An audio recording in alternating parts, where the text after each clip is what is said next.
Hey, my name's Taryn Whitell, former Division One strength coach, and here's how I think about training the core. All right, so there's a million different core exercises, but here's what I would consider to be the overarching patterns when it comes to training the core. First, we have trunk flexion, which is really going to work the six-pack or the rectus abdominis. The goal here is to bring all of our abs together and bend forward at our lower spine or our lumbar spine, as opposed to just pulling with our hip flexors. So any type of crunch variation is great for training trunk flexion. Personally, I think doing some type of resisted crunch is great for building the abs that look like bricks, and also makes them much stronger rather than doing 20 to 1,000 reps and primarily working endurance. So I like to stay within this rep range to actually work on increasing the size of the actual muscle fiber as opposed to the fluid around the muscle fiber. All right, next we have lateral flexion. Still gonna work the abs, but also gonna do a great job of incorporating our QL or our quadratus lumborum. I promise I didn't just make that up. And the goal here is to open up from our last rib to our hip bone.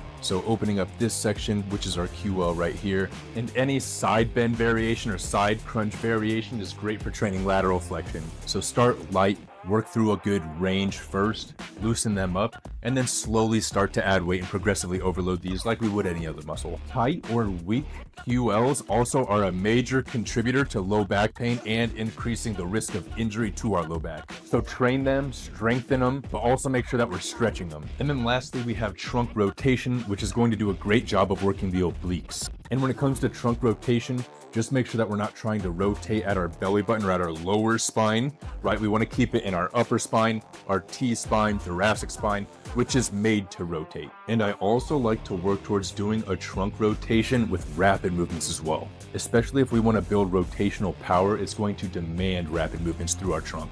Again, doing a shit ton of light bodyweight reps is fantastic for endurance, but for a strong and robust core, we're going to have to add resistance, just like we would for any other muscle group or any other pattern.